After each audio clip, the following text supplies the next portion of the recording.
Kira-kira 100 tahun yang lalu, uang atau money itu belum dipuja seperti saat ini. Uang belum didewakan seperti sekarang. Atau dengan kalimat lain, uang itu baru 100 tahun dipuja bagaikan dewa. Kalau emas, ya memang iya dari dulu memang dipuja sebagai simbol kemakmuran dan alat tukar terpercaya. Kembali ke uang. Uang itu hanya greasing the transaction, atau uang itu hanya pelumas transaksi. Uang itu hanya pelancar pertukaran. Itu adalah istilah 100 tahun yang lalu, yaitu sebelum Great Depression tahun 1931. Setelah Great Depression tahun 1931, muncullah teori ekonomi baru. Teori ekonomi dari Milton Friedman, Friedrich Hayek, Ludwig von Mises. Kemudian dikatakan bahwa sejak tahun 1931 ke sana ke belakang adalah teori Adam Smith mati. Jadi teori Adam Smith mati. Kemudian sejak Perang Dunia Kedua usai, zaman ekonom penggagas Bretton Woods Conference, John Maynard Keynes berkuasa. Ini adalah zaman Keynesian. Dalam zaman Keynesian, kata inflasi dan central bank adalah kuncinya. Uang menjadi harta sejajar emas. Walau faktanya pada kertas tertulis angka 50.000 dan lembaran 100.000, nilai kertasnya sama, nilai intrinsiknya sama. Tapi kok beda ya untuk ditransaksikannya? Itulah arti uang sekarang. Memiliki uang menjadi Tuhan tersendiri. Uang menjadi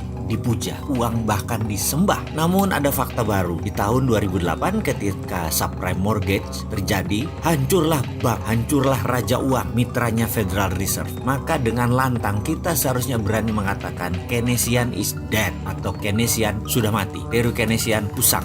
Teori neolips sudah nggak bisa jalan lagi di era digital ekonomi saat ini. Maka sejak tahun 2009, dunia mulai berontak. Banyak anak muda yang tidak percaya IMF, tidak percaya World Bank, terutama anak muda dan non-pemerintahan ya. Mereka mulai rebel. Kelompok ini dikenal dengan filosofi ekonomi baru, yaitu mereka memiliki nama dengan julukan baru, Modern Economy Theory. Pencetusnya adalah Warren Mosler, Bill Mitchell, Stephanie Kelton, Randall Wray, dan bapak dari itu semua adalah Michael Hudson. Bahkan ada yang menyebutkan teori sekarang ini setelah Keynesian mati adalah zamannya Hudsonian. Namun kita tahu virus ilmu lama Keynesian neolips membekas dalam kepala generasi di atas kita, bahkan di sebagian generasi kita, dan agak sedikit mencemarkan ke generasi baru. Namun ada generasi yang steril, yaitu generasi milenial. Generasi milenial sudah tidak percaya Keynesian. Dia mulai mengadopsi teori dari Hudsonian, yaitu Modern Economy Theory. Tapi sayang, pejabat negara masih Keynesian semua, jadi belum bisa diterapkan Modern Economy Theory tersebut yang berbasis project. Pejabat dengan Keynesian cirinya gampang. Kalau nggak ada uang, mereka cari utangan. Dan dalam Modern Economy Theory, kata hutang itu hilang dalam kamus mereka. Kata hutang itu hilang dalam kamus anak-anak milenial. Yang ada hanya sovereign wealth fund, printing money, project creation, digital banking, consolidated bottom of pyramid, dan banyak lagi. Saya sangat bergantung kepada kaum milenial. Semoga ke depan kaum milenial bisa mengambil alih dan mengganti pemahaman kuno yang hingga saat ini masih berlaku dengan strategi tidak berhutang dan tidak jual aset negara.